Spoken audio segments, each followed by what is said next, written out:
You know it's No Ideas Original.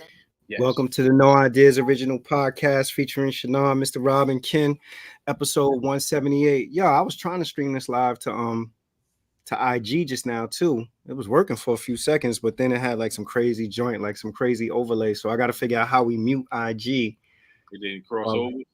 Nah, it was going, but both was playing at the same time. So the people that's tuned in, they would have heard like an overlay. It just wouldn't have been good. It wouldn't have been good at all. Happy New Year. Happy New Year. You too, brother. New Year, bro. I don't got a new. Yo, I don't have a New Year resolution though. What's your New Year resolution? Man, Rob, I see you on your health shit. You do 20. What you 28 days of fruit and vegetable only? that's it. Oh wow. Straight clean living. No starches, no eggs, no dairy, no sugars, nothing high sodium. Whatever's in the fruit, whatever's in the vegetable, that's what we eat. So we either eat it raw or we're juicing it. So we got a masticated juicer. We got a nice blender, Ninja blender. Nice. Chop things up. The crazy thing is that today, right? This is funny because I automatically started feeling my desires and my urges. I'm a snack king, you know? I love a snack, and I'm like, damn, I can't go for no pretzels. Damn, I can't go for no chips. But what I'm recognizing is the urge to want to. Yeah. So I turn that urge like That's the receptors. right. So I'm Yeah. drinking. So I drink a cup of tea or a glass of water. It'll go away, and I just occupy my stuff. I got some stuff for y'all too. I got some stuff going on in there. Okay. Yo, hold on a second. So, because I'm like, I've done like, different types of cleanses and stuff like that, but I don't know if I could go without. 28 Like days. what's the goal? Is it like just like a mind cleanse? Is it trying to do something Body- weight-wise? Or? It's definitely a body cleanser. I noticed I got this crazy pot belly, and I got these skinny legs, and walking around here looking like Homer Simpson. Don't do that no more, son. And I'm in my algorithms. I'm watching all these older guys look shred and all that. I'm like, hold on, I can at least get myself decent without this pot belly. So that's my goal. My goal is to lose my belly. Yeah. With that, I know a lot of what I eat, I need to refrain from the cookies, the cakes, the chips. You know what I mean? And, Janelle eats. She cooks everything, rice and peas, all them things I love to eat. I'm giving it 30 days, bro. Okay. Yeah. What about you, Ken? What's yours? I don't really have one either. So I think part of it now is to wish him. You know how one thing I think about is not letting things that you can't control stress you. That's a good one. That's a good one. That's a So good one. that's kind of where I'm at with it. That's a great one, Yada, because the way the world is now, you're easily distracted, bro. Yeah. No, that's a good one. Yeah, I don't have one. I mean, like as far as health is concerned, like in December, I did my annual physical, found out that my cholesterol was high and that I'm pre-diabetic. So I've been like, yeah, that bugged me out, yo. But you know what? It kind of makes sense because I'm a heavy carb type dude. Yeah. Or whatever. So yeah. So now like I've been like really, really like trying to be more conscious of what I eat. Like I haven't been eating no potato, and I love potatoes. I love French fries. I like bread. I like rice and all that. So yeah, I've cut that out. And as a result of cutting it, my weight is going down. Huh? Oh yeah. I don't remember now because after I got it, I tucked it away. I was so damn disappointed. Wow. Yo, you would have thought it was the end of the world. Some people responded to like, yo, man, it's nothing. You'll be all right. But for me, it's like for the record, your blood sugar level, your A1C level should be past 5.6. Yeah. They run in your blood, and if anything over 5.6, if it's in 7, then they hit you with the pre-diabetic. If it's 10, they're gonna give your ass a diabetic pill and put you slow. Yeah, you. Yeah,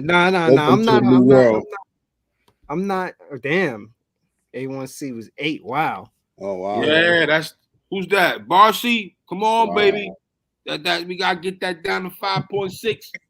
You laugh. That's where I'm at. That's where I'm at. 5.6. I'm at 5.6. Exactly where you went. And for your kidney, it should be 2.0. Anything below 2.0, you got a healthy kidney. But if it goes above 2.0, the creatinine is above, you're almost chronic kidney failure. So, your kidney's getting beat up a lot. So Yo, I'm doing pretty good though, because I have like decent discipline. I'm not one of them dudes that, like for some people, moderation work. Like for me, I gotta kind of like quit cold turkey. Like, so I've been No, like shooing off snacks and all that, and I'm just like, yo, let me chill. Let me put the snacks to the side. Like, I haven't been having no snacks. So the only thing I eat like skinny pop, like the flavorless Okay. popcorn joint. I Yeah. eat that. I was pre-diabetic. Actually, I was pre-diabetic when I first came up to Connecticut, and I went and had a physical, and she told me, and I was 5.7. She was like, "I'm ready to put you on the pill." I said, "No, the hell you not." She put me on the damn pill. But what I recognized, what the reason was those what's them juices? I forget the name of the damn juices. Simply Capri Prep, Sun. Oh, yeah, them joints is mad high in sugar. brother. I used to drink the limeade and the fruit punch like it was Kool-Aid. Not even paying attention to it. And I was drinking a limeade more, thinking that it was doing something different than the fruit punch, but it didn't, man. It put my sugar right back in. And once I cold turkey, just like you said, that was it. My sugar right back now. Oh, that's good. That's good. I used to drink those. Remember, you know how they used to say naked juices were good? Yeah. Naked juices got so much sugar in them. Like as far as the vegetable and fruit content is great, but the sugar levels in naked juices is through the roof. It overpowers Nah, anything. none of that stuff is good. If you look at it, all that stuff like Snapples and all that, that'd be like 28 grams of sugar. Even like Gatorades, because I used to drink like Gatorade, like the sugarless joint, but that got like mass sodium in it. So Yeah. Right. As consumers, all of us, we consume for the brand. That's it. Yeah. Right. Nestle, Nabisco, Dorito, all these other things. We're designed, or we're training our minds to the brand. Like I could use regular tissue, but I gotta have Kleenex. No, I gotta have. Look out of here. You know what I'm saying? So yeah. You want to hear something funny about that? I remember years ago, like you remember Anderson's? Yeah.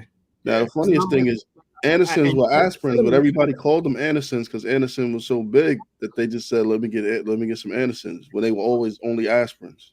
Yeah, that makes sense. That's how you get caught, bro. That's how you end up, indulging in a lot of things because it's like I gotta have that. I gotta have a Twinkie.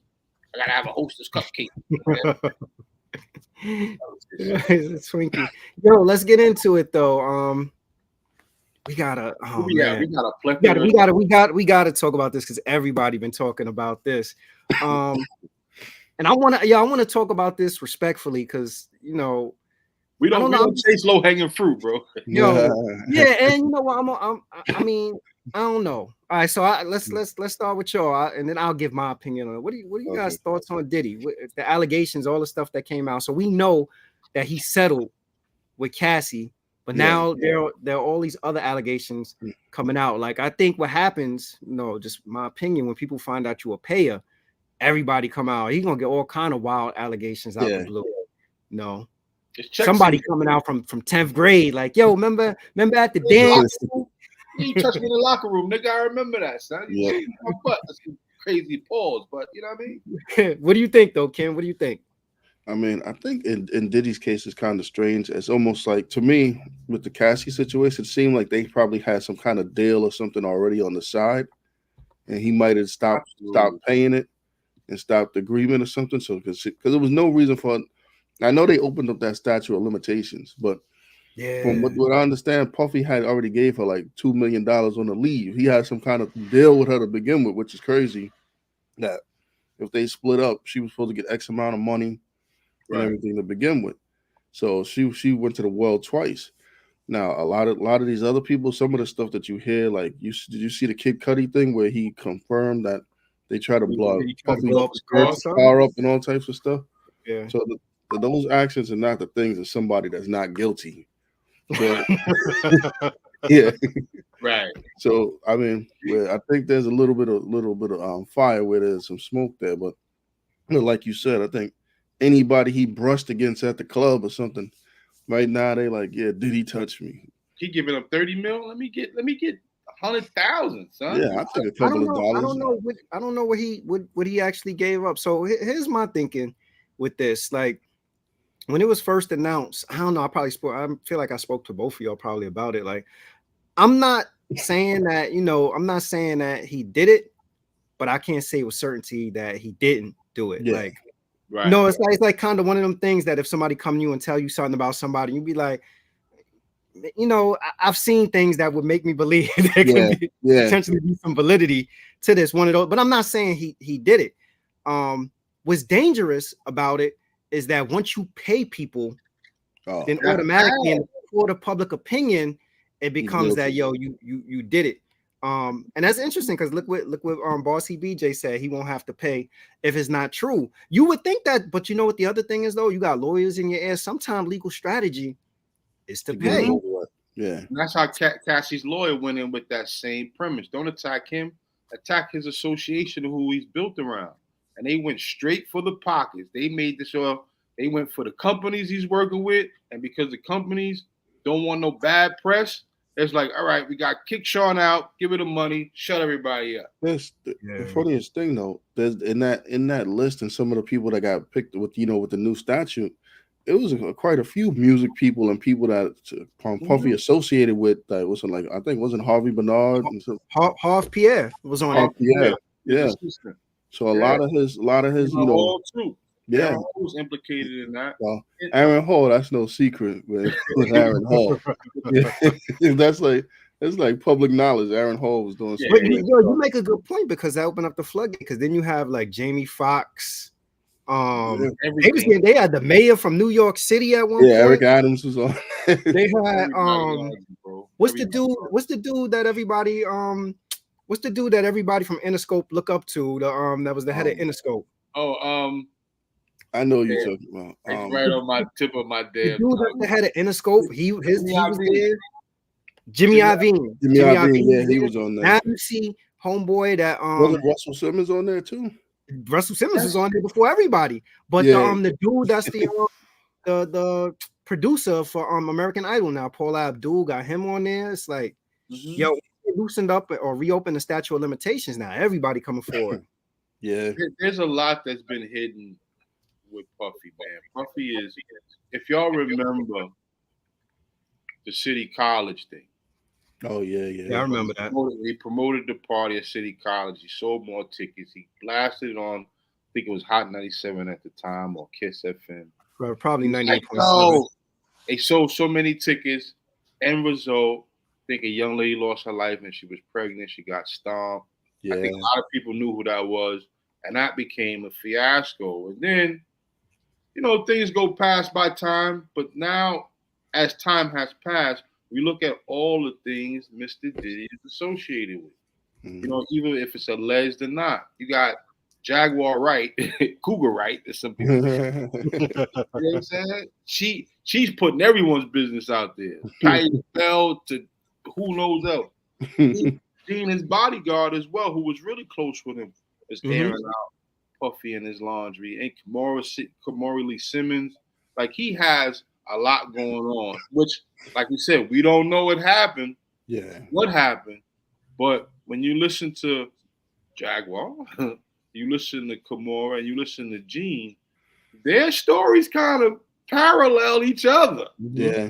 You know what I'm saying? And it makes you think. And then there's also other things that you hear in the passing by who may know something of Mr. Diddy and in his ways. That kind of just like, nigga might be a freak. In the allegations, he has one of these things called the freak off.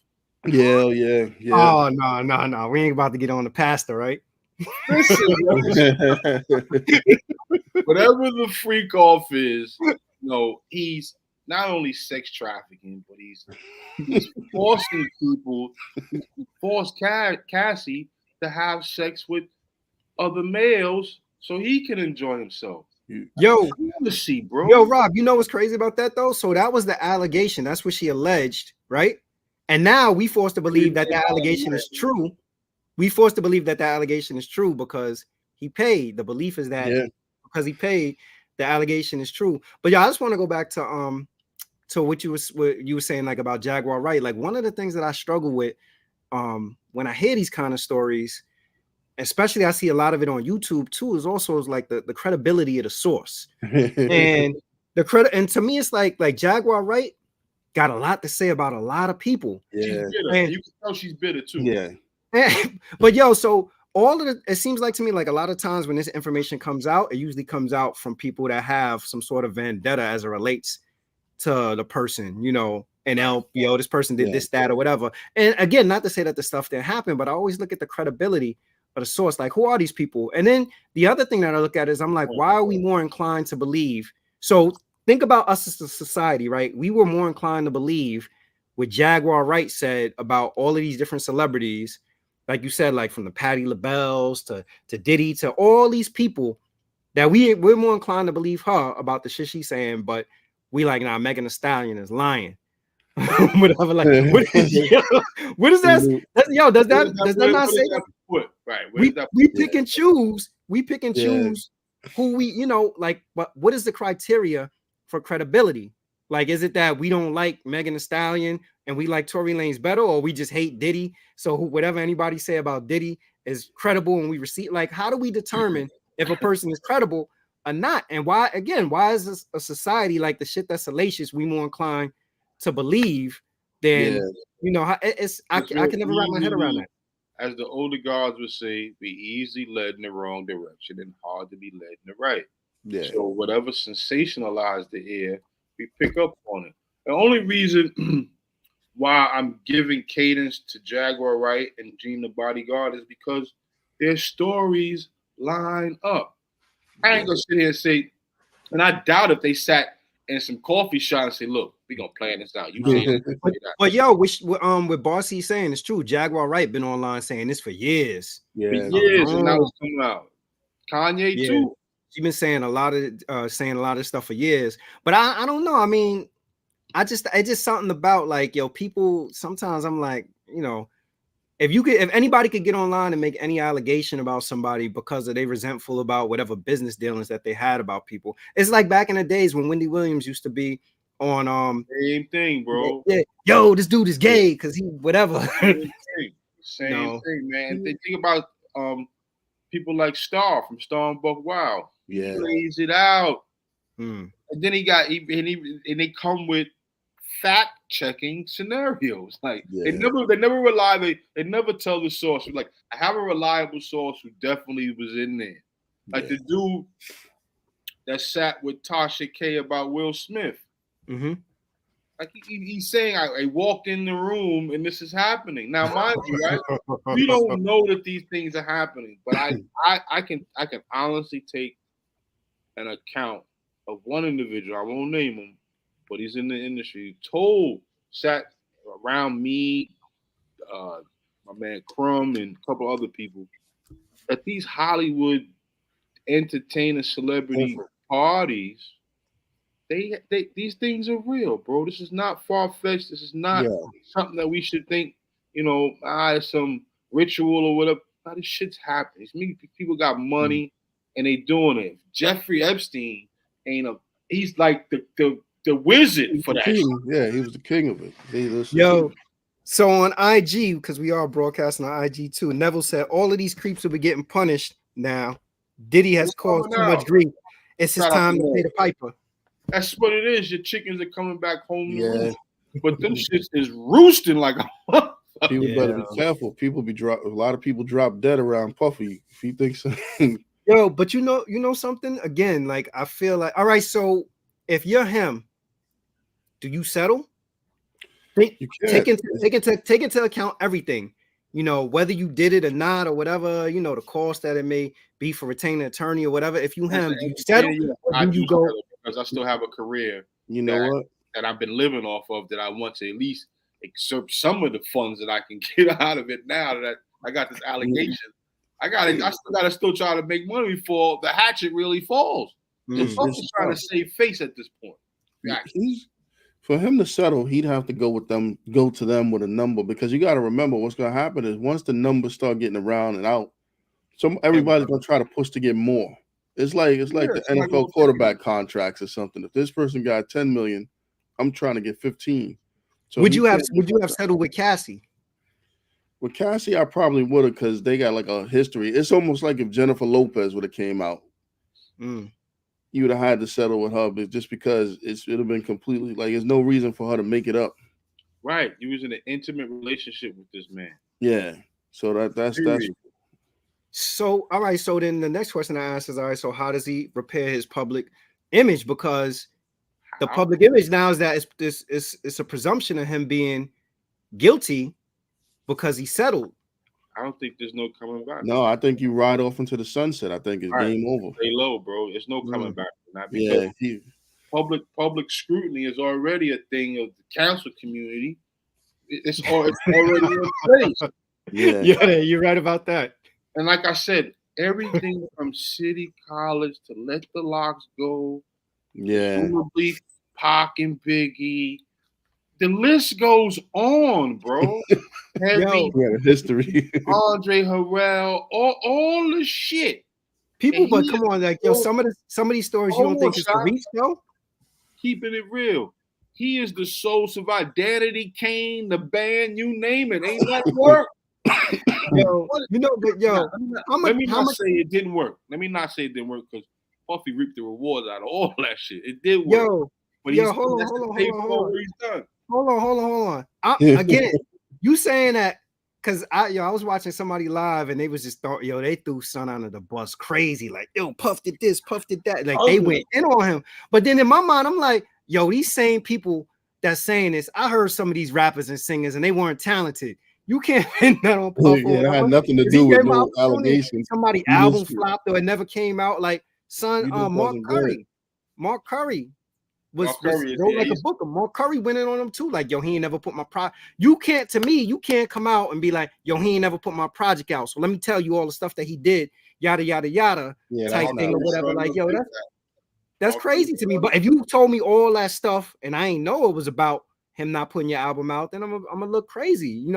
Which one of y'all was checking for Mark Curry album? Which one of y'all was checking for Mark Curry album? Nobody. Anybody in the comments? Let me see the comments. No.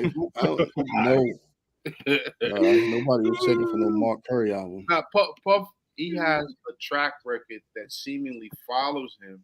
That's not a good track record, bro. It's not. It's not. Peace, Young. What up, Young? Young say he can't repair his public image. The image isn't ruined. The image is ruined because he settled. The image isn't ruined because he settled. His image is ruined because the truth is out. People can't unsee him now. And that's what I mean. But so here's the theory. A lot of times, like when you're dealing with lawyer, I'm not an attorney, and you get involved in litigation, usually it's like, you settle because you may have some form of culpability in whatever the matter is. And it may cost more to actually litigate than to actually go with a settlement, because he could have been in court with her forever. I think where Puff messed up is I think Puff thought I'm gonna pay her, a month or two will go by, it's gonna die down, and then I'll pop right back up and I can spin it or whatever. But the joint just spiraled out of control and it's like wildfire. It's a different day and age. People get on YouTube or whatever. He's an iconic, and I use that word very lightly, but public figure so big, bro. I will say this though. We like to knock each other down though. Like it always seems like when we get to the pinnacle and we start really getting to a point where things are different, you're at the next level, you knock them down from the Puffies to and for us, a lot of it turns into sexual allegations and all types of crazy stuff from Puffy, looking at Bill Cosby. Bill Cosby supposedly went to buy NBC. All of a sudden he had all these different issues. And we easily knock people down. Like you said with the Megan Thee Stallion thing, we just didn't believe that was possible because Tory Lanez is 4'7" and Megan Thee Stallion is. And he's a better artist. Let's be real. It's just rooted in he's a better artist. So whatever. We don't have a criteria for which credibility lies. We just I like you more. The shit you saying probably has more validity than that person. That whole situation remind me of Harlem Nights. He shot her in the pinky toe. Oh man, these are all allegations. None of it we are not going to find out to be absolutely true. It keeps us going. It keeps things sensationalized. But the fact that what is happening, not just to P. Diddy, a lot of people's skirt is getting pulled up for whatever reason. All this stuff just can't be happenstance. Skirts is getting pulled up because Skirts was pulled down. You know what I'm saying? This is exposure season, man. We're in the time, it's Aquarius time, truth, and all that shit out, man. Yo, so hold on though. So hold on. Because all right, so all these other people they still gotta, litigate this stuff. Because I don't think Mayor Adams ain't jump out the window and try to pay nobody. I don't think Jimmy Iovine paid anybody. They had Jamie Foxx jammed up too. They got a couple of people. I think Jamie Foxx joint was crazy though. Like something he said that he put his hands down somebody's pants at a photo shoot, or somebody was taking a picture, something like that. Jamie Foxx joint was crazy. So I don't know, man. So look at this right now. We getting these allocations, but remember, quietly, people don't realize. Remember Cuba Gooding Jr. He had all those. Yeah, that dude. He keep a case. Yeah. Tell him to stay out of French Montana videos. Yeah, yo, Cuba Gooding Jr.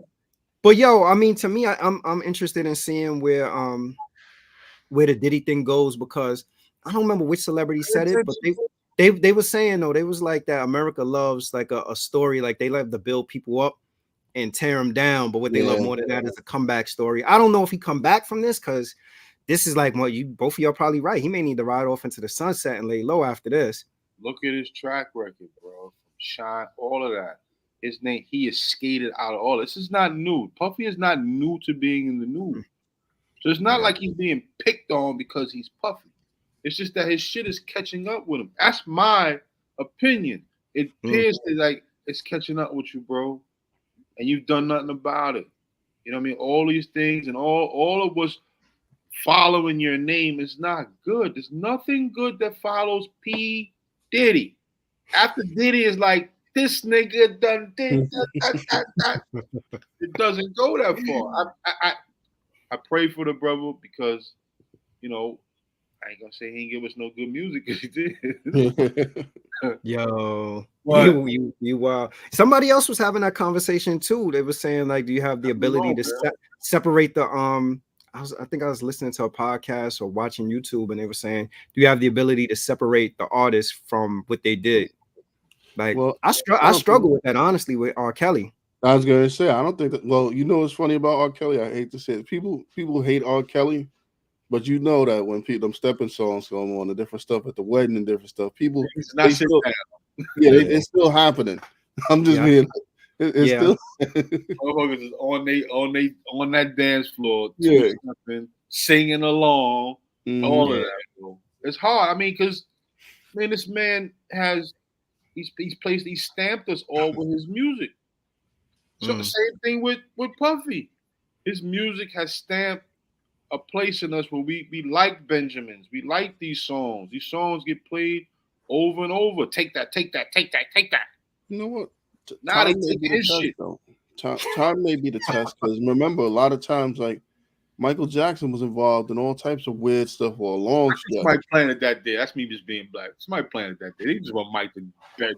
Well, Mike was about it. Mike never got canceled. People still listening to Michael while he was going. Yeah, they did while he was going to trial. Yo, switching gears. Now the real hot topic now that everybody been talking about the last couple of days is the stuff with Epstein. But y'all, I want to approach this from a different perspective, because everything that I've been hearing is about like who's on the list, who did what, who may not have done whatever. And rather than going that route, like I saw something interesting. I don't know if y'all follow Hocus 4/5 from the Bronx. Shout out Hocus 4/5. Shout out to you. But he had posted something. I guess he has a page on Clubhouse, and he had posted that he was going to go on Clubhouse and he was going to talk about the Epstein list.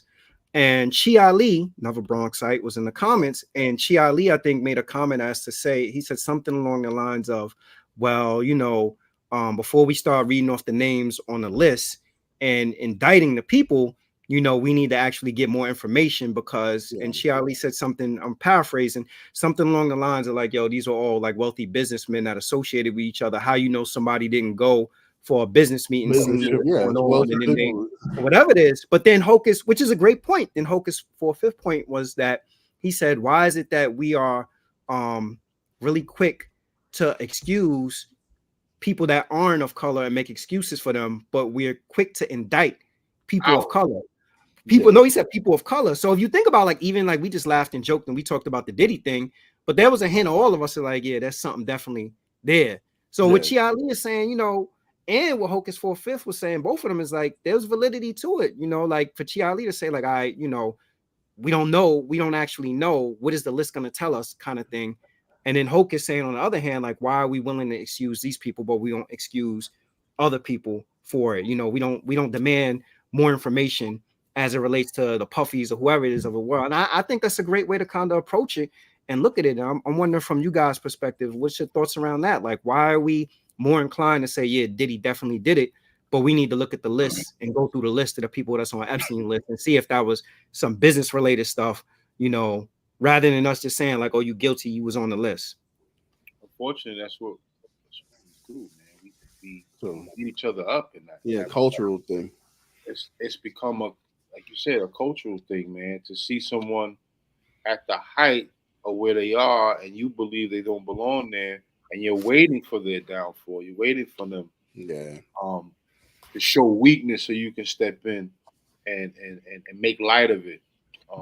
That's the culture we're in now. Whether it's cancel culture, whether it's the LBGQ, everyone is looking to get a one up, or I'm going to expose you because you're not the person you're saying that you are. And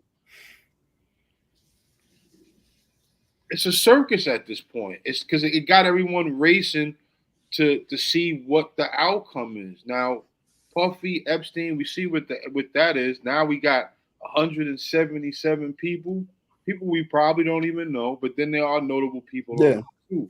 To Chi Ali's point, it could clearly been a business trip. Could have been that. Whatever happens on Epstein Island, who knows what type of business is going on there? I mean, there's no business you want to be affiliated with. That's for sure. That's a big ass conference room you need to travel to. But you know, I know people that have gone on business trips, exclusive business trips, and there's a lot of leisure. There's work that needs to be done, but the lap of luxury that they get to enjoy while they're there is unbelievable. Like wow. Yo, you went to work, really? Like you went to really work? You ain't work. You know what I'm saying? So I want to read this comment off of IG that Radical Notion Beth said. She said, "No way the people didn't know about Epstein, what he was doing. They may not have participated, but even associating with him is gross." So it's like, to me, it's like, and I agree with that. Like if you went, you didn't participate, but you knew what was going on and you allowed it to continue to go on, that's problematic. I think problematic. I think what happens with the people on that list that separates them from probably like when we talk about Puffy and stuff too is that they don't entertain it. What I mean by that is that somebody said something about Puffy and immediately he felt the need to respond. He didn't just let it sit and rest. Those people on the list got notable people, but you haven't heard one person say anything about it. But at the same time, other people that are not on the list, like I'm going to talk about the Aaron Rodgers thing real quick. Oh, that was Aaron crazy. Rodgers saying Jimmy Kimmel was on the list. He understood how serious it was. That was crazy. Aaron Rodgers on the list, and he ratted out. No. Aaron Rodgers said that he believed Jimmy Kimmel was on the list, and Jimmy Kimmel responded, telling him, "Yo, if you say that again, I'll see you in court." Yeah.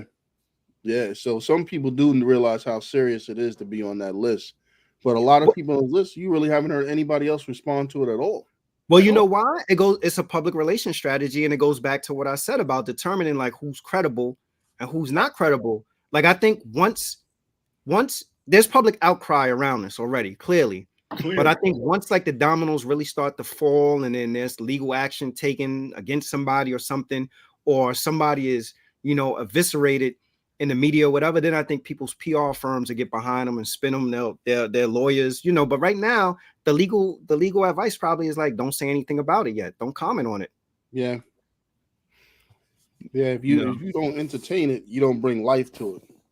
Right. And it's designed for us to bring light to it and talk about it. It's in the algorithms. Everywhere you turn, YouTube, any social media, there'll be a clip. As you scroll it, you're gonna see Puffy. You scroll it, you're gonna see Epstein. Did you think it was weird though? Some like that to see like David Copperfield, Stephen Hawking, Michael Jackson. I was like, Stephen Hawkins. Like you don't even know. What is he doing? He sits in his wheelchair. Jesus. I was like, Stephen Hawkins. Out there watching midget porn. Jesus. David Copperfield, David Copperfield, Stephen Hawking, and Michael Jackson. And I read it and I was like, Michael Jackson? But it says something like Michael Jackson did refuse the massage or didn't want a massage or something, or the Prince Andrew stuff has been around forever. Listen to these names. You got Michael Jackson, who was in court cases, and another person, Kevin Spacey. So think about He's like one of the original Me Too dudes. Bruce Willis. There's a lot of names. George Lucas on there too. Leonardo DiCaprio's on that list. Leonardo, Cameron Diaz. Yeah, there's some names on there. Naomi Campbell. There are a lot of names. And this might have been the elites getaway. You know what I mean? And this is one of those spots that they traveled to that was away from all public scrutiny, and someone got their hands on that flight list that's seen everyone that takes trips out there. Here we are. You know what I mean? Because there are a lot of kids, man. For some reason, I believe I heard Epstein had his hands in dealing with Disney. Yeah, he did. So, the whole Disney Child, Pizzagate, there's a lot of shit we don't know, bro. No. And most people, and I've said this before, most people don't know that they don't know. So when they hear stuff like this sensationalized, they gravitate to it. The three of us, we'll fact check, we'll talk about it, be like, that may have happened. That's just alleged, but in the back of our minds, we're like, that nigga did that shit. Yeah, I don't know about that. The internal instinct for me is what's leading me to these accusations. Now, I pray Puffy doesn't get himself in trouble, but if he did these things, Epstein already committed these things. His wife is doing 20 years. They have a list. This seems to be a Hollywood people, power people, elite, music, movies, whatever. They got this freak shit going on, yo. I don't know. Man. What do we say about it, man? Well, remember you got Epstein and then remember Michael Weinstein, so it's a lot. Oh, his joint was crazy. We can't even. He's. I mean, America's only but so big. I think in the Cat Williams interview he said something about him too. Oh yeah.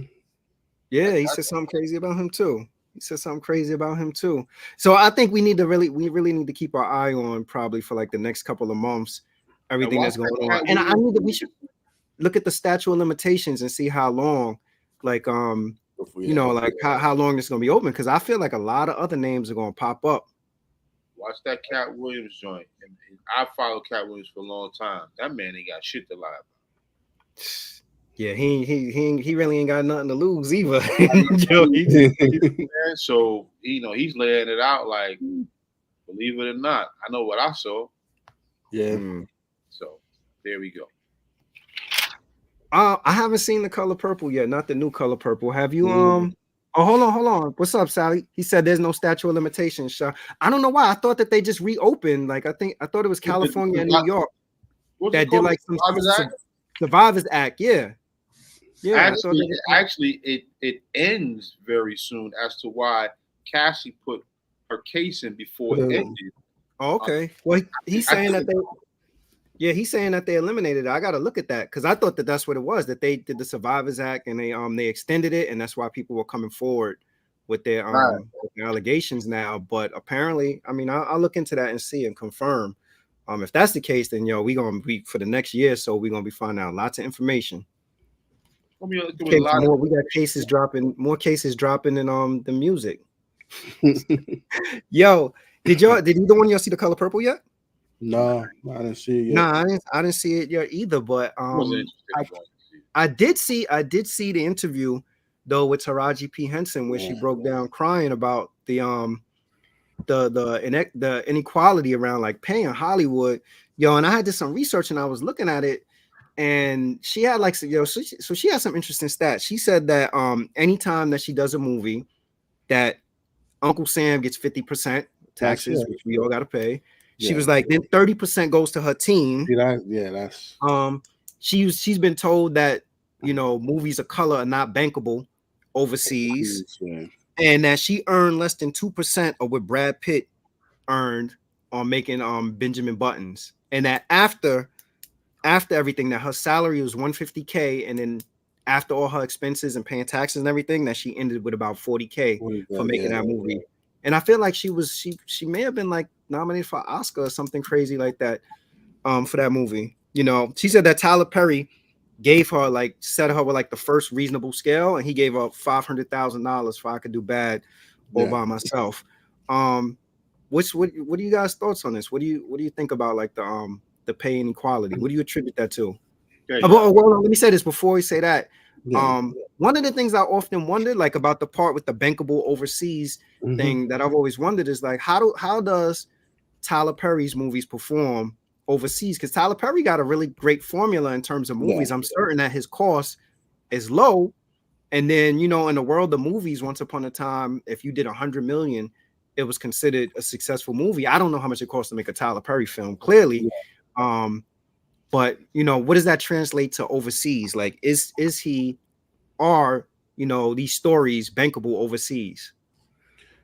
I think so. I mean, I understand that the whole profit base on the movies, because there is some validity to that.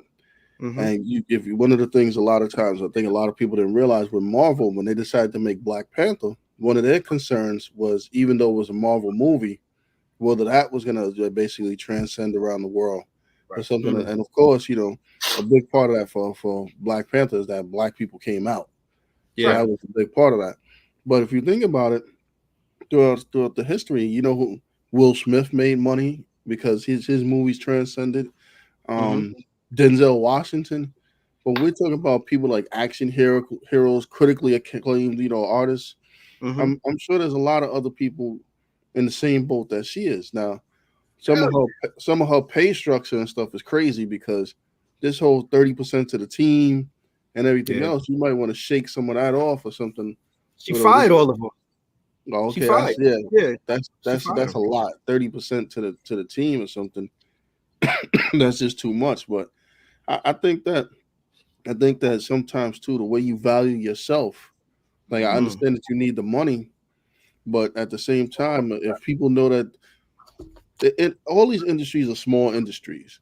So if you go ahead and I got Taraji for 150, you can't go to the next studio and be like, think you're gonna get $1 million for a similar role. You set your own market price. So once you set that as the price, people might get, you know, inflation, they'll kick it up somewhat, but you got to also pay some kind of value on your own talent and ability, or start thinking creatively or outside of the box. Now, would these movies translate overseas and stuff? I mean, I would say that a lot of movies don't translate overseas, regardless of its, you know, of the race, you know, sexuality or any of stuff. A lot of movies don't translate. I mean, the things that translate are things that like general act, like the Fast and Furious and stuff like that. Right. Yeah. They're like, how they transcend here in America. Yeah. They're popular here than everyone outside America. Oh, I want that. Can we play that in Italy? Can we play that in Dubai? That's how it works. And I think it's the same. Yeah, it's the same thing with the other countries too. Because if you watch these award shows, you hear about all these dramatic films from other countries that we never heard about. Never heard of. Yeah, I agree. Yeah, so, I was thinking that. So unless it's a major blockbuster action movie or something like that, no movies really translate, you know, across the world. Yeah. So Bossy BJ said, but then she won't get the role because someone else would do it for cheaper. And I think she said that with Benjamin Buttons, that she refused to push back out of fear that somebody else will come in and get the role for cheaper.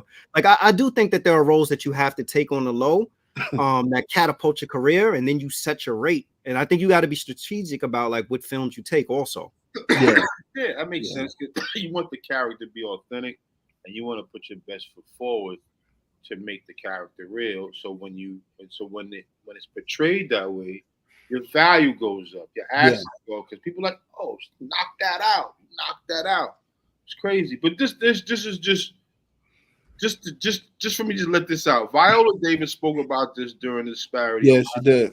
Versus blacks, right? And blacks receive 10% of what white counterparts make.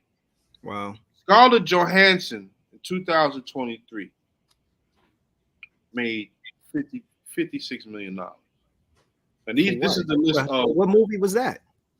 That was probably all those Marvel movies. All the Marvel movies with Black Wow. Widow and Lucy and all that shit. Oh wow. She's worth that. I just said it Yeah. said as of 2023, the highest paid white actresses are Scarlett Johansson at 56 million, Sofia Vergara at 43 million, Reese I don't even know what she was in. Yo, what is Sofia Vergara in?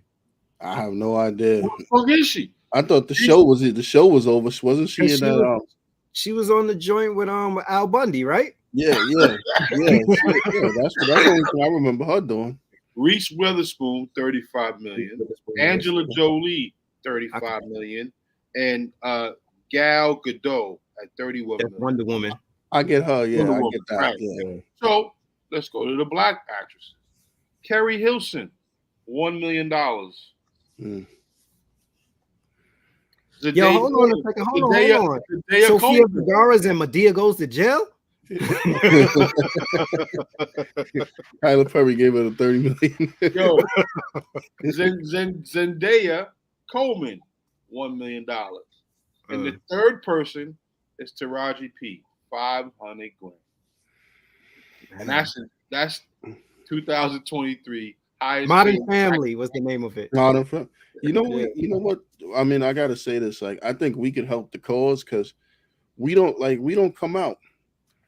We don't come out and support a lot of the projects and different stuff. Like when people like to the point where I think some of the way, it's not. I don't think it's gonna get too much better right away because now with all of this direct to Netflix and directors, they're not paying people the same way these big studios will. Mm-hmm. No, they're not. Yeah, you got to negotiate a nice contract with Netflix for them. Yeah. Series.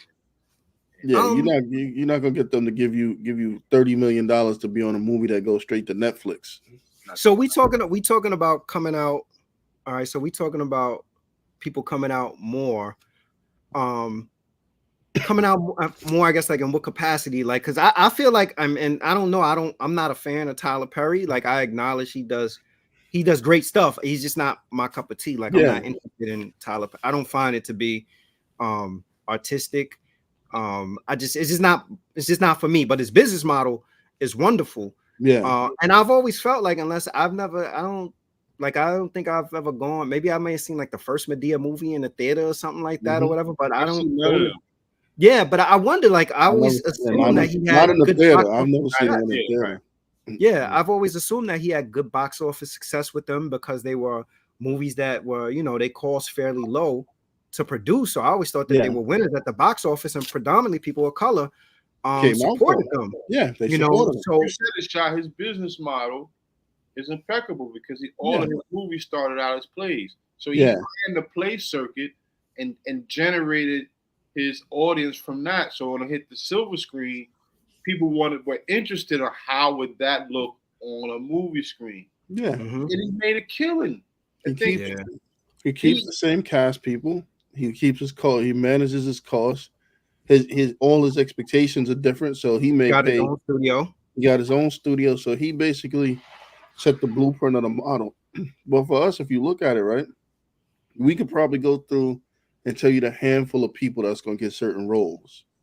Yeah. And like right now, I tell you the popular people like the dude Yahya, that I think he plays the Black Manta. Then you got the other dude, you got like 2 or 3 dudes playing all the same type of roles. Right.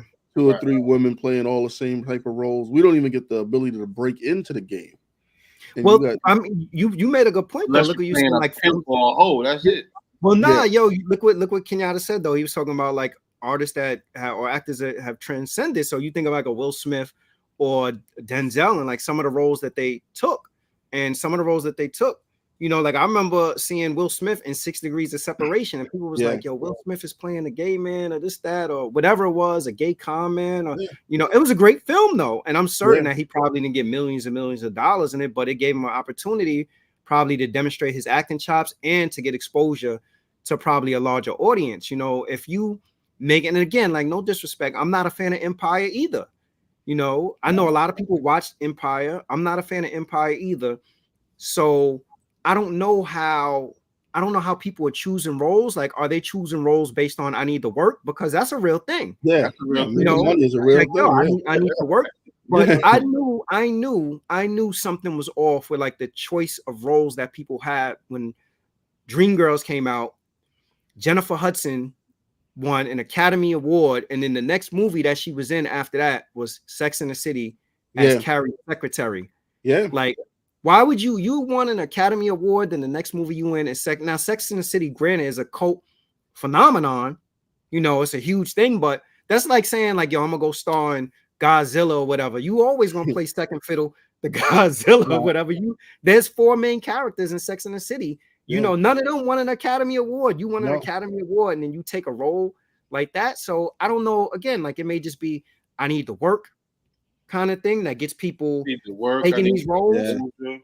The sad thing about it is she probably got more money to be Carrie's secretary than she did to do Dreamgirls. Dreamgirls, probably so. Probably so. You think about it, like you said, the role selections. If Will Smith wouldn't have got smacked Chris Rock, did you see the last film he did, that black and white one where he was like a slave or something? No, is it good? I didn't see that. So he would have won awards after awards. Because how he portrayed in that, right? Yeah, but he just wouldn't get it because his of image now. his image. But so you know what? With that being said, Puffy is through. I'm trying to think what's the last Will Smith movie I actually watched though. Shit.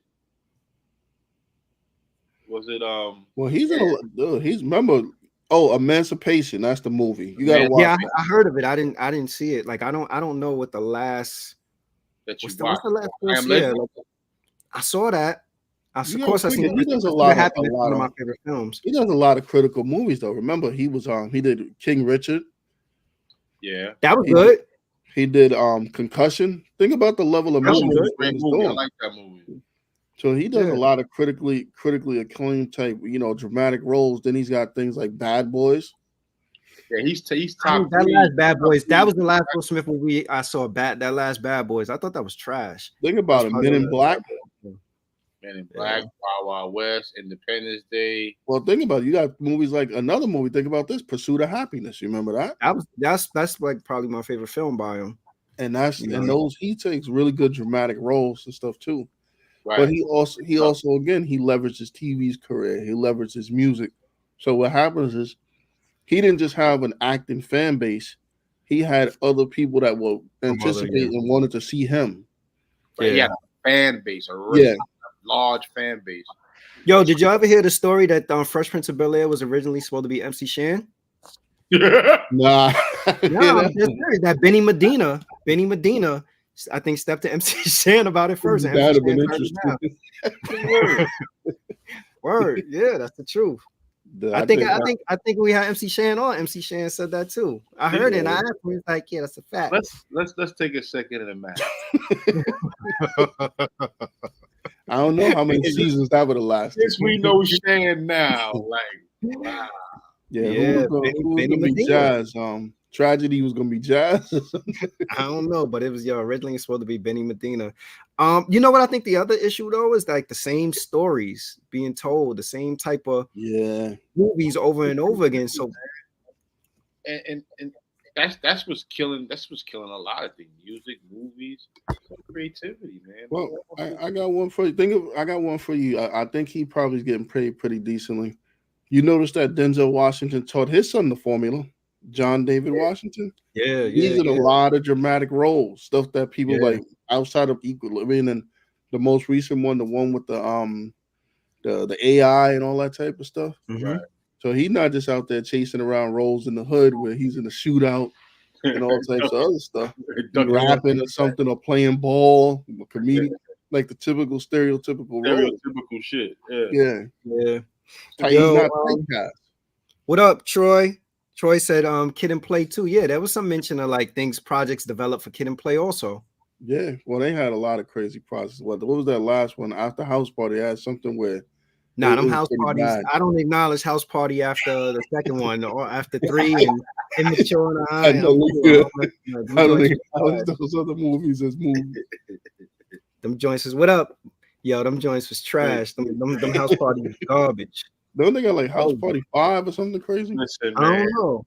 They shouldn't have no more house parties. Don't even remake it. Don't remake. I didn't even like the remake that much. You seen the remake? Nah, that was garbage. I seen it on the flight. Ron's house and all that. Yeah, it was trash. It was trash. That was worse than some of the 3s and 4s and 5s. It was real bad.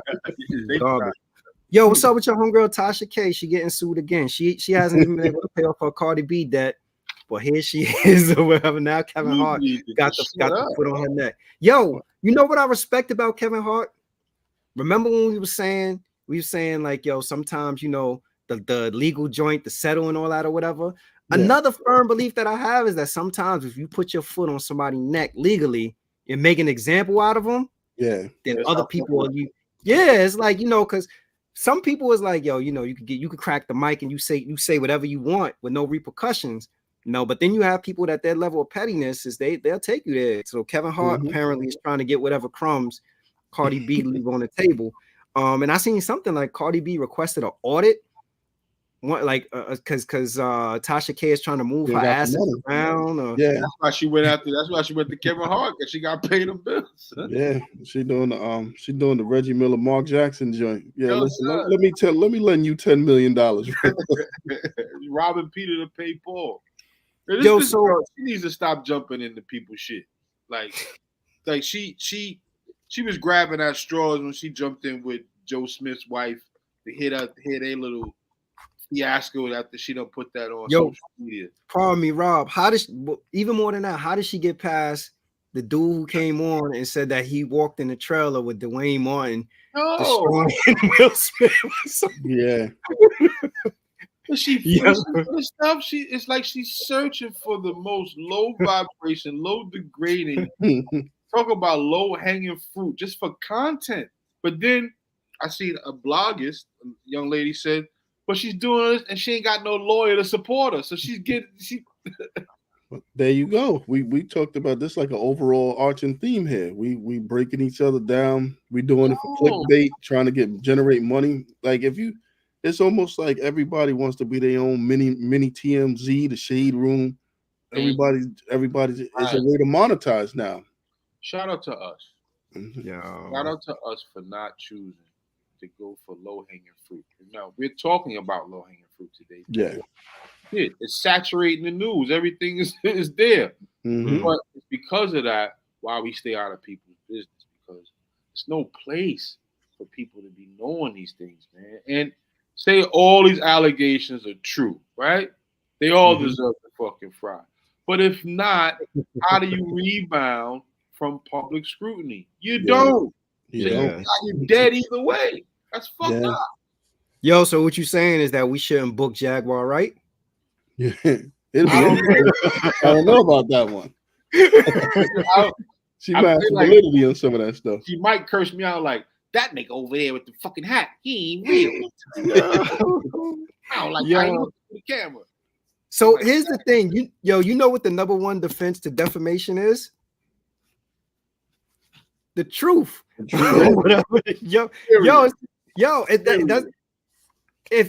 how you call it, like, yo, people haven't. I guess what's happening now is that you have like the Cardi B's of the world and the Kevin Hart's that's just like, yo, enough is enough. Like Cardi B, she drug her name through the mud. It was like that. She had all kind of STDs and stuff, and I think Cardi B had to get like her physician involved, and it was all kind of.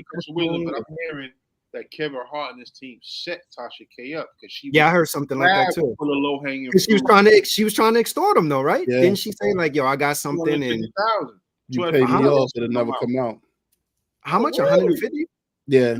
You know who I am. You know my lawyers, and you ain't got a lawyer. You don't have a lawyer. But you got to give him credit for that too, because he could have just dropped 150 like it was nothing with the type of money Kevin Hart got. I wonder how much Tasha K paid the dude for the story. Because now she hustling backwards. Like, yo, damn, I gotta put out 5K. You gotta pay everyone out the wazoo, son. But you said Cardi B wanted an audit because I want to know what you're doing with your money. Because you're trying to, people try to move their assets around. Giuliani, shout out to Giuliani, he trying to move his assets around now too. That's the thing. Remember, 50 No. Cent went broke after the Rick Ross thing. He ain't had no money. Remember? File bank. Yes, I mean, it's Yeah. a lot of this stuff is about legal strategy. You know, you move your money around. But the sad part about it though is, again, I go back to, like I was saying earlier, like, you know, what is the criteria for credible? You know, like Tasha K is a successful YouTuber. She has a successful blog. So whether she's telling the truth or not, once she put it in the title, you know, tons of people are going to watch it. Now you have people who have small followings that could get online and say all kind of craziness and it go under the radar. But, you know, if you have some type of voice or something that resonates with people and, you know, you have a reach, then after a while, it's going to get back to these people's ears. And, you know, if you're defaming a character and they like, yo, this is blatantly untrue, then somebody is going to have an attorney on retainer and be like, yo, here's a cease and desist to see if you keep going with it. And I believe that they always send her cease and desist, and this woman continues to keep going with it. Like, what is her, you know, what's the law behind it? She don't have no strategy. Because she's always end just up throw it out there and hope for the best. Bossy, tell us what you like about Tasha K. K that makes her, you know, a great blogger or make you a big fan of her. Like, what is it about her? Even if you know that the information that she's saying is untrue, what is it? Send Bossy a link so she can come in because I want to hear this. We gotta. If you're a big fan of Tasha K, please elaborate because she just appears to me like, you know, be messy. Messy. What's the other? There's another lady on Instagram. What's her name? Geisha. I don't know who that is. She airs out everybody, son, and it's not like a just. Is it truthful? Is it truthful stuff or her just slander? And it's slander, but when you listen to her, she's like, damn, how she know that? Where'd she get that from? Yeah, well, you were right, Tola. Yeah, everybody in the room. But she be reading the riot act with people. So my thing is, back to Kenyatta's point, like we beat each other up, we tear each other down, and that is even become sensationalized where people are actually having platforms just to do that. Yeah. Nothing else, no information exchange, nothing I can share with you that might help you. Just that I know someone who slept in someone's bed and now they wear panties. That's it. That's all people want to fucking know. Come on. Yeah. That's how you get 41 million people watching you. Get out of here with that. Hey, nobody. You think about it this way: people don't want to hear about a wholesome story. Like, there's no interest in that. Nobody wants to hear about how your life is good and everything's fine and everything else. They want the drama. They want the drama. They want like all types of weird, odd stuff. They want to believe this stuff because they're entertained or they might be bored in their own lives or whatever. That when somebody says something, they just go in like, oh man, like you could probably say anything and sensationalize it. If you get 2 or 3 people, though, you run with it. Right. Yeah, and you know, full disclosure, I've never watched the Tasha K video. I've just seen like the clips and stuff like that, but I've never seen a full Tasha K video. I won't give her my time. I will not give her my time because I'm scrolling to see who she's surfing on now. I'll leave her alone. Okay. For one, she seems like her source is credible. She tells the story in a way that keeps you engaged. You want to hear more, and she asks questions and gives info that is jaw dropping most times. It's entertaining, jaw dropping. Yeah, telling stories. Yeah, it keeps you engaged. She hitting people with the say what happened. Yeah. Who is it? Is it the truth though? You slept with Tupac? Word? Tell me more. Yeah. I think just in general, like we basically one step below the Inquirer right next time. Next time you're gonna hear about aliens with Puffy or something.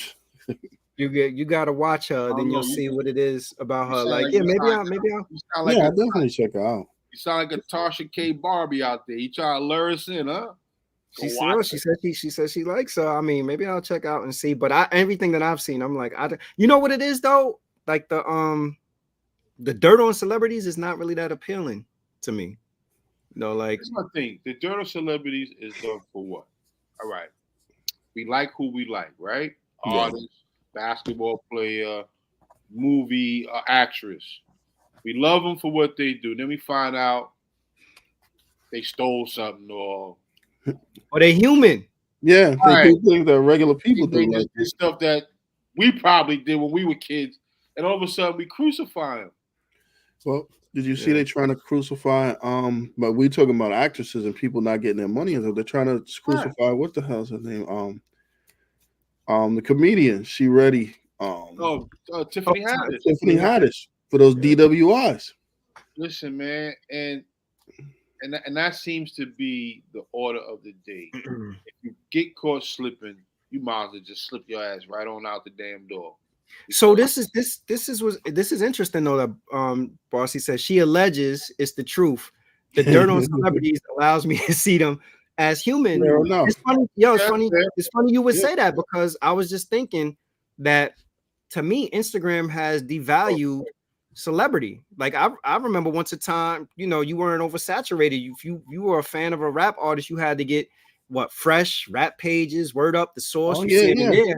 But now you see them every 5 minutes. Anytime you're on Instagram, like some of them share so much. I don't know if that's supposed to be the draw, like to lure you in with the human lore or whatever. But it's just certain things like I don't need to.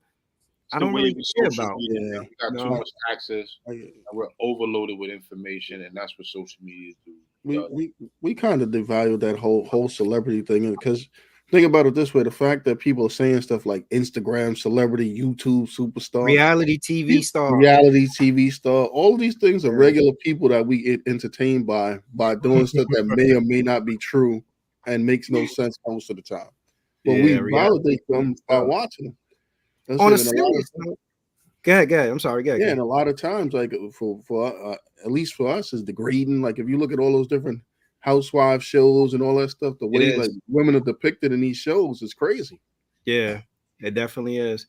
Yo, on a serious note, though, you see, I'm sure you guys are seeing everything that's coming out as it relates to artificial intelligence, and I feel like probably like either back in the summer or sometime early last year, we were talking about automation. Just wondering, like, with the advancements and AI being like heavy in the news now, what are you guys' thoughts on artificial intelligence?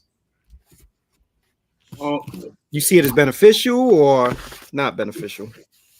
I see it as a tool and only a tool. Mm-hmm. I think if it helps you business-wise, or if it helps you in a matter where you can't rectify or come with a solution, AI is winning in that. I mean, it increases like a problem solver, like a problem solving type thing. It can source as a problem solver depending on what you prompted to look for, where you get the information out. Because I prompted some crazy stuff in there and got some crazy stuff back. But I like it. The Chat GPT.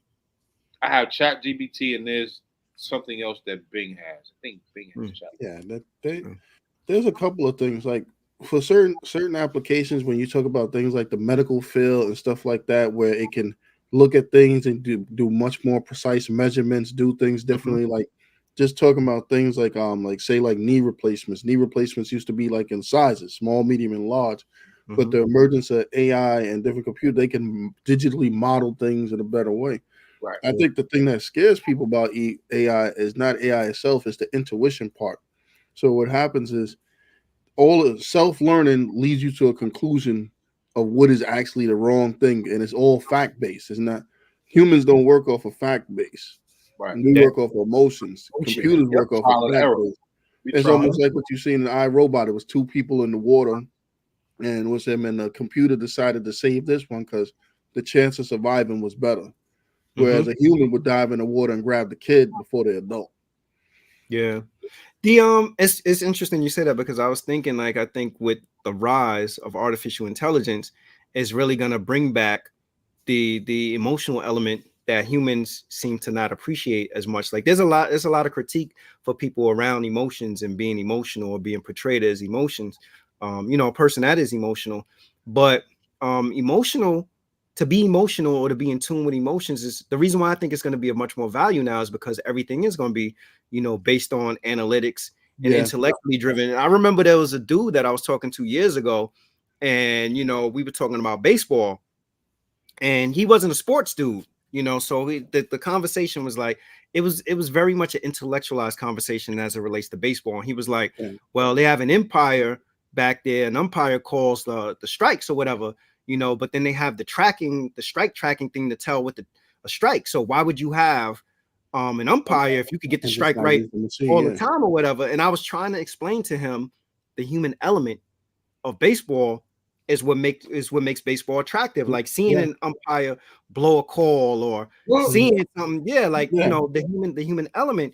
And I think that for people that are intellectually rooted, the concept or the notion around accepting artificial intelligence, embracing it, is going to be a lot easier than for people that are rooted in emotions. Like, I do like the fact element of it.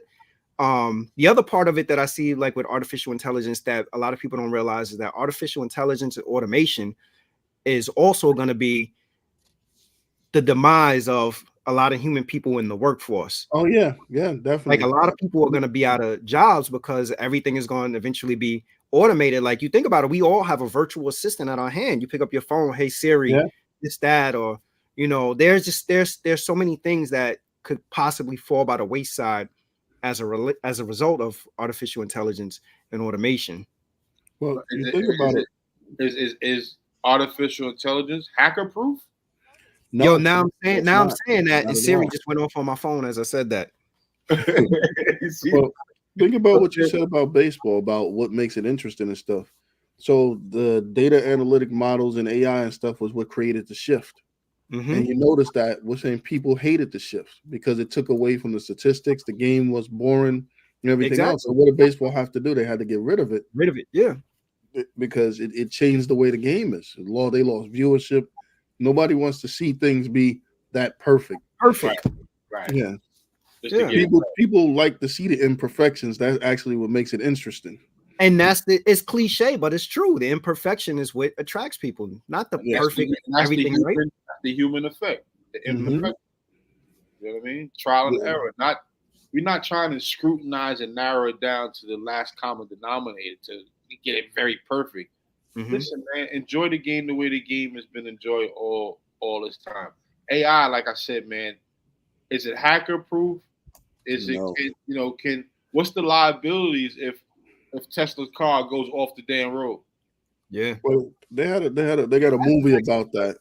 They have a movie right now about that where somebody basically hacked, I guess, the satellites and different stuff, and they showed where in the movie where you can control all Teslas from a satellite, all of them. Yeah. Wow. Where you can make it so that they can't go ahead, sorry about that. Yeah, so all of that stuff, like with the self-driving and all that stuff, all that's computer based. Of course. What are insurance companies insuring to people with a case like that? AI decides to flip the fuck out like it's funny. I never thought about that, Rob. I guess technically it's your car, right? It's your car, so you're liable. You know what's funny? If you think about it, if they want to go by that, shouldn't insurance be cheaper? Because again, AI is supposed to be perfect. They're supposed to know when to brake, when to change lanes, and everything else. So my insurance would be next to nothing because you said that this is the perfect way to drive. How does the insurance company tell anybody about cyber attacks? And how do you write that into the rider? They do have cyber insurance now, though. They have cybersecurity insurance and all that. Yeah, but it's a lot of risk management. It's a lot of strategy. I say use AI for the tool that it's there for. Now, of course, we're gonna have people out there trying to build robots and do all this shit too. Trust me, we're gonna see that in like the next 10 years. I think less than that. Probably less than that. But by the 10th year, it's gonna be mastered. It's gonna be all over wherever. In Texas, they have a fully unmanned McDonald's. Yes, sir. Yeah, and I've seen like somewhere they have like gas stations also that and that's my concern. Like actually doing away with the humans. Like, and what I think like kind of catapulted the rise of AI also, the pandemic. Because I think the pandemic led to people shift a different way of doing things. Like, all right, we have to be creative. We have to switch up. We need to try other things. We need to figure out like when humans can't provide a service, like what's a service that still could be sustainable without humans? If you're a business owner and they say, well, it's considerably cheaper to build these robots to run the business, like, I've been telling people for years, all these concepts have already been introduced to you. You just don't realize it. And that magnitude, when you go in the supermarket and the self-checkout, when you go to the bank now and they got the big or not the regular ATM, the big automated teller that could do everything. Like this is their way to begin to start phasing people out. Like you go to McDonald's, it's one person behind the counter. It ain't the 7 people behind the counter anymore. One person. You got the kiosk thing and all that. What do you do when you go to McDonald's and the drive-thru and you want fries and the nigga glitch? Do you need change? Well, the job I guess now will be like for the engineers who work on it. You know, those will be the jobs. But the reality of it is like, you know, and then here's another level, you know, and that's probably for another show. But those jobs were like entry-level jobs that a lot of the youth got in to get their start for work. Like all those jobs, they were already competing with some adults, but now you're gonna be competing with machines, and you know, machines are exact. Get A+ certified out there because technology ain't going nowhere. If you think about it, it's kind of cyclic. So like they had this whole push to try to increase the minimum wage on different things, right? Mm-hmm. So what happened is that businesses decided, well, if you're gonna have to pay people more, I got to figure out a way to cut the cost. Exactly. Yeah, and then you look at it as far as like young people with the jobs, that was going to change the market anyway, because the only reason they're not adult jobs is because of the pay. You make McDonald's $25 an hour, you're going to have a whole different workforce. True. Instead of giving out benefits and stuff, the workforce changes. Yeah. But what also changes with that is the requirements. So now if I got to pay you $25 and give you benefits, I might need a food services certificate or something like that, or some kind of associates in food handling or something. Food handling license. That's right. So all that stuff is cyclic. Like they're gonna take and manage their costs and do it effectively how they want to do it. It's just that again, with programs and robots and stuff, you don't got to pay health insurance. You don't have to pay insurance. You know, personal insurance. Just plugged in and they recharge. Yeah, and one guy behind the scene watching the log for errors. If an error fails, we address it as it comes up. Yo, but even with us having all this stuff in place, there's still like a human element that I'm certain that there are times when you're going to stores and you be like, yeah, I'd rather talk to somebody at the register, or you know what I do when I get on the phone and get an automated service? Sometimes zero. Yeah, right off the top, zero. I don't even want to deal with that. Zero. Zero. I just want to operator. But yo, you see, they don't let you get to the operator that fast. They they switched it up now. Mm-hmm. You got to jump through hoops to get to the operator. You got tricked. That means that we're gonna have to evolve also as people to actually make the adjustment. Yes, to be able to accept that. Be ready, because a surge and a shift is upon us. That's a great deal, bro. Be ready, man. I was talking to somebody today. What's it, Mom? And they got a Escalade, and they told me that the Escalade, like a lot of people don't realize, with all this different intuitive stuff and robots and computers, that you can ride in an Escalade and not have your hands on the steering wheel, and it'll switch lanes, put the signal on, switch lanes, bring you back, and the whole thing, break everything without touching. What does Geico do when this shit says I'm turning off the road? I mean, that technology, a lot of cars though got like self-parking or like lane correction. A lot of cars have that built in now. Lexus had that self-parking. They got self-parking, they got lane correction, like when you lane shift, braking, they got sensors that if you get too close to another car, the brake automatically goes down. Honestly, like some of that stuff I disable on my car. It feels weird to me. You have it on your car? Yeah, I have it on my car. Some of the stuff, it feels weird, like for it to break for me. Like I'm not even a big cruise control person like that. I was about to say that. That's probably the first AI. I changed some of the sensitivities, because if you have the sensor where if anybody gets close, you get the vibration and stuff. Like you could be within 4 or 5 feet, the car stuff vibrating. I'm like, yeah, that's just way too sensitive. Yo, Rob, I would say call Geico, but you're gonna have to hit 0 to get an operator. You're gonna be there for a minute and ask them, yo, what's your policy on what does insurance look like on self-driven vehicles, to see what they say. They're gonna have to come up with a better way to address certain exposures, man, because it's people are gonna be more reluctant to go AI and go convenience. Where things are easier for them, and AI is going to present it to them like a a red bow on a gift. Here you go. It's what you asked for. But the liability of these things when it don't work, or if there's a glitch, what's the ramifications? How do I rectify it if it turns left? Do I switch it back on the manual and now I can drive? Like, what's the ramifications? How does AI with him affect people's education? So think of it this way: like I was just years thinking ago, about when we took tests and stuff like that, you might not have been able to use a calculator. Then it evolved into using a regular calculator. Then it evolved into using a scientific calculator.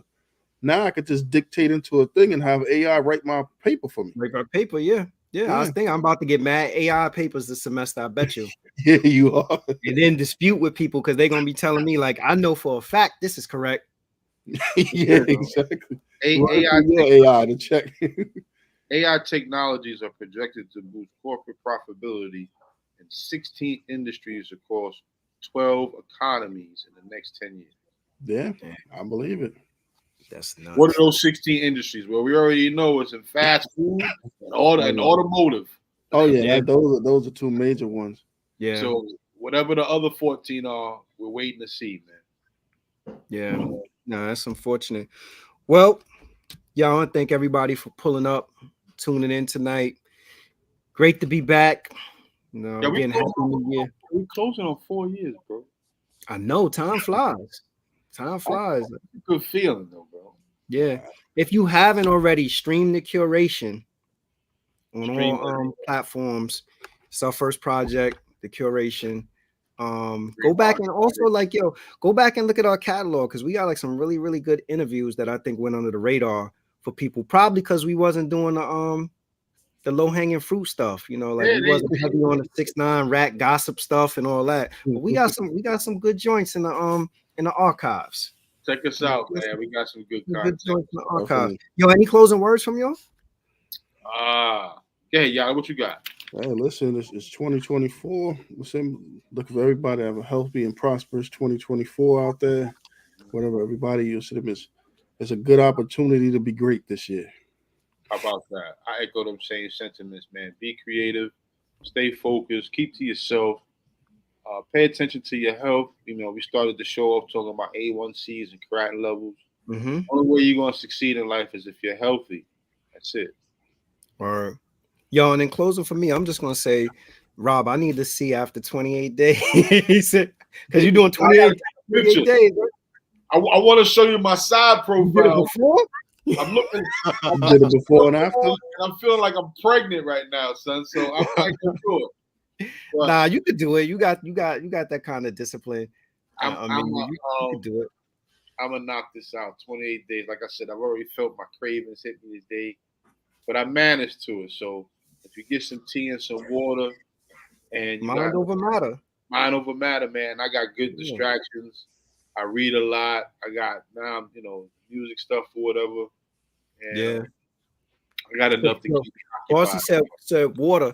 Yes, man. Yeah, water. Yeah, water is definitely. But what's crazy too? If you're trying to lose weight, water water will put a lot of weight on you too. Like the water weight, like you gotta kind of dry out and keep your water to a certain level. But with your health, Rob, you need that water, man.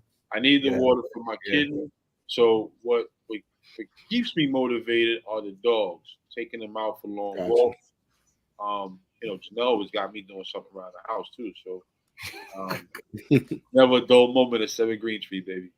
But so I'm excited. I'm waiting to see what February is gonna look like for me. Hopefully I slim down a little bit.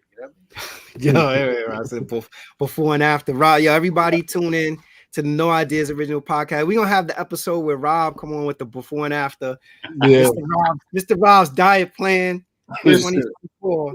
That's right. We're gonna get everybody healthy this year, bro. Rob gonna be selling waist trainers and shit. Blackseed oil and nail station. No, you good to go. Stretch marks.